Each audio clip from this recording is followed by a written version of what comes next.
ಅಧಿಕಾರಿಗಳು ಉಗ್ರರಿಗೆ ನೆರವು ಕೊಟ್ಟಂತಹ 3 ಅಧಿಕಾರಿಗಳನ್ನ ಬಂಧಿಸಿದ ಪ್ರಕರಣಕ್ಕೆ ಸಂಬಂಧಪಟ್ಟಂತೆ 3 ಜನರನ್ನ ಅರೆಸ್ಟ್ ಮಾಡಿದ ಪ್ರಕರಣಕ್ಕೆ ಸಂಬಂಧಪಟ್ಟಂತೆ ಈ ಉಳಿದವರಿಗೆ ನಡುಕ ಶುರುವಾಗ್ತಾ ಇದೆ. ಯಾಕಂದ್ರೆ ಉಗ್ರ ಟಿ ನಾಸಿರ್ ಇದ್ನಲ್ಲ, ಆತ ಇದ್ದಿದ್ದು ಹೈ ಸೆಕ್ಯೂರಿಟಿ ಸೆಲ್ನಲ್ಲಿ, ಅಂತಿಂತ ಸೆಲ್ನಲ್ಲಿ ಅಲ್ಲ.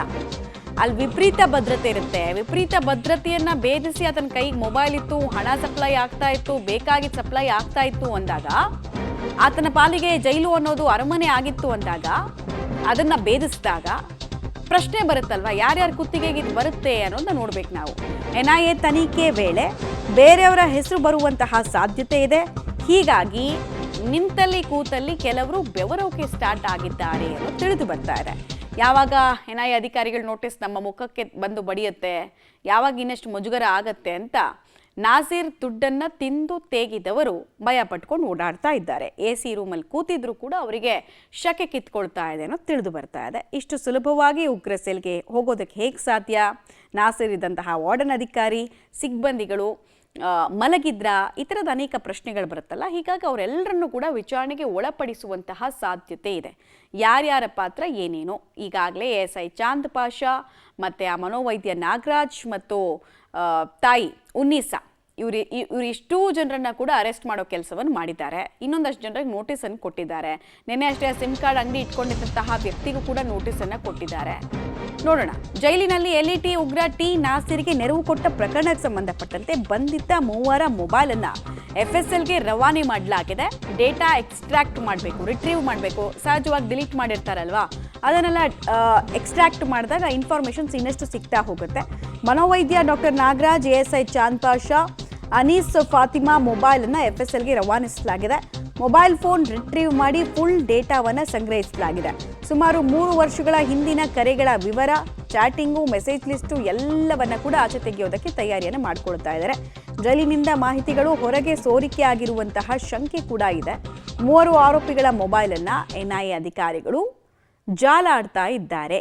ಇವರಿಗೆ ಸಂಬಂಧಪಟ್ಟಂತೆ ಯಾವುದೇ ನೆಟ್ವರ್ಕ್ ಆಕ್ಟಿವ್ ಇದ್ರೂ ಕೂಡ ಆ ಕತಾರ್ ಲಿಂಕ್ ಏನಿತ್ತು, ಕತಾರ್ ಲಿಂಕ್ನಲ್ಲಿ ಇನ್ನೂ ಯಾರ್ಯಾರು ಲೂಪಲ್ಲಿ ಬರ್ತಾ ಇದ್ರು, ಇದೆಲ್ಲವನ್ನು ಚೆಕ್ ಮಾಡೋ ಕೆಲಸ ಆಗ್ತಾ ಇದೆ.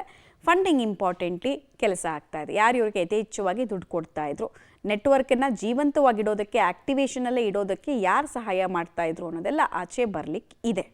ದೇಶ ವಿರೋಧದ ಚಟುವಟಿಕೆ ಮಾಡಿದ್ರೂ ಕೂಡ ನೋಡಿ ಅಲ್ಲಿ ಒಂದಷ್ಟು ಇಂಟ್ರೆಸ್ಟಿಂಗ್ ಡೀಟೇಲ್ಸ್ ಕೂಡ ಸಿಗ್ತಾ ಇದೆ. ಈ ನಾಗರಾಜು ಹೆಂಗೆ ಸಿಕ್ಕಿ ಬಿದ್ದಿದ್ದು ಅನ್ನೋದಕ್ಕೆ ಸಂಬಂಧಪಟ್ಟಂತೆ ಒಂದಷ್ಟು ಇಂಟ್ರೆಸ್ಟಿಂಗ್ ಡೀಟೇಲು.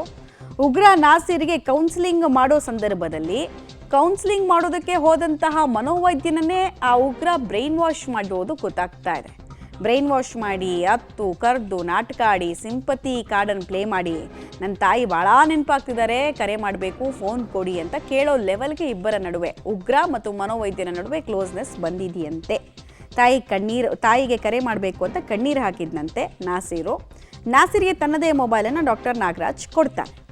ಡಾಕ್ಟರ್ ನಾಗರಾಜ್ ಮೊಬೈಲ್ನಿಂದ ಕತಾರ್ಗೆ ಉಗ್ರ ಕರೆ ಮಾಡಿರ್ತಾನೆ. ಕತಾರ್ನಲ್ಲಿ ಉಗ್ರ ಜುನೈದ್ ತಲೆಮರೆಸ್ಕೊಂಡಿದ್ದಾನೆ. ಆತನಿಗೆ ಕಾಲ್ ಮಾಡಿ ಮಾತಾಡೋ ಕೆಲಸ ಆಗಿದೆ. ಸಜೀವ ಗ್ರೆನೇಡ್ ಪತ್ತೆ ಪ್ರಕರಣದ ಆರೋಪಿ ಜುನೈದ್. ನಾಪತ್ತೆ ಆಗಿರೋ ಜುನೈದ್ಗೆ ಕರೆ ಮಾಡಿ ನೆಟ್ವರ್ಕನ್ನು ಎಸ್ಟಾಬ್ಲಿಷ್ ಮಾಡೋ ಕೆಲಸವನ್ನು ನಾಸಿರ್ ಮಾಡಿದ್ದ ಅನ್ನೋದು ತಿಳಿದು ಬರ್ತಾ ಇದೆ. 2 ಬಾರಿ ಡಾಕ್ಟರ್ ಮೊಬೈಲ್ನಿಂದಲೇ ಕರೆ ಮಾಡಿರೋದು NIA ಅಧಿಕಾರಿಗಳ ಕೈಗೆ ಸೇರಿರುವಂತಹ ಡೇಟಾ ಹೇಳ್ತಾ ಇದೆ. ಜುನೈದ್ ತಾಯಿ ಮೂಲಕ ಕೂಡ ಹಲವಾರು ಬಾರಿ ಕತಾರ್ಗೆ ಸಂಪರ್ಕವನ್ನು ಬೆಳೆಸೋ ಕೆಲಸ ಆಗಿದೆ. NIA ಮೊಬೈಲ್ ಕರೆ ಜಾಲಾಡಿದಾಗ ಈ ನಾಗರಾಜ್ ಕೆಲಸ ಏನು, ಕಳ್ಳ ಕೆಲಸ ಏನು ಅನ್ನೋದು ಗೊತ್ತಾಗಿದೆ. ಇದು ನಾಗರಾಜ್ ಸಿಕ್ಕಬಿದ್ದಿದ್ದು ಹೇಗೆ ಅನ್ನೋ ಪ್ರಶ್ನೆಗೆ ಉತ್ತರ.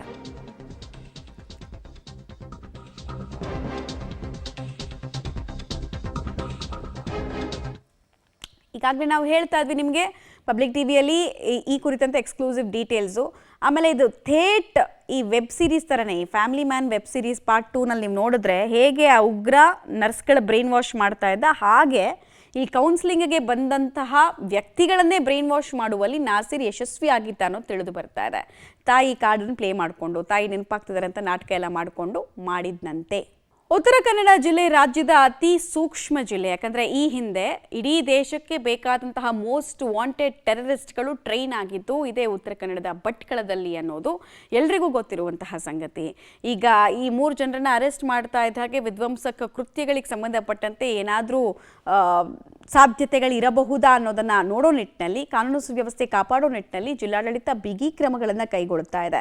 ಕರಾವಳಿ ತೀರದ ಪ್ರದೇಶದಲ್ಲಿ ಭದ್ರತೆಯನ್ನ ಹೆಚ್ಚಿಸೋ ನಿಟ್ಟಿನಲ್ಲಿ ಕ್ರಮವನ್ನು ಕೂಡ ಕೈಗೊಳ್ಳಲಾಗಿದೆ. ಕೋಸ್ಟಲ್ ಸೆಕ್ಯೂರಿಟಿ ಪೊಲೀಸ್ ವರಿಷ್ಠಾಧಿಕಾರಿ ಮಿಥುನ್ ಹೆಚ್ಎನ್, ಉತ್ತರ ಕನ್ನಡದ ಜಿಲ್ಲಾಧಿಕಾರಿ ಲಕ್ಷ್ಮೀಪ್ರಿಯಾ ನೇತೃತ್ವದಲ್ಲಿ ಕೋಸ್ಟಲ್ ಸೆಕ್ಯೂರಿಟಿ ಪೊಲೀಸ್, ನೌಕಾದಳ, ಪ್ರವಾಸೋದ್ಯಮ ಇಲಾಖೆ, ಬಂದರು ಇಲಾಖೆ ಸಭೆ ನಡೆಸಲಾಯಿತು. ಕಾರವಾರದಲ್ಲಿ ಕದಂಬ ನೌಕಾದಳ ಬಂದರುಗಳು ಇರೋದ್ರಿಂದ ಇಲ್ಲಿ ಭದ್ರತೆ ಹೆಚ್ಚಿಸುವ ನಿಟ್ಟಿನಲ್ಲಿ ಇದೇ ಮೊದಲ ಬಾರಿಗೆ ಕಾರವಾರ ಸರಹದ್ದಿನ 53 ದ್ವೀಪದಲ್ಲಿ ಲೈಟ್ ಹೌಸ್ನಲ್ಲಿ ಭದ್ರತೆ ಕ್ರಮವನ್ನ ಕೈಗೊಂಡಿದ್ದಾರೆ. ಚಿತ್ರದುರ್ಗದ ರೇಣುಕಾಸ್ವಾಮಿ ಹತ್ಯೆ ಪ್ರಕರಣದ ಆರೋಪಿಗಳಾಗಿರುವಂತಹ 17 ಜನ ಇವತ್ತು ಕೋರ್ಟ್ ಮುಂದೆ ಮತ್ತೆ ಹಾಜರಾಗಲಿಕ್ಕಿದ್ದಾರೆ.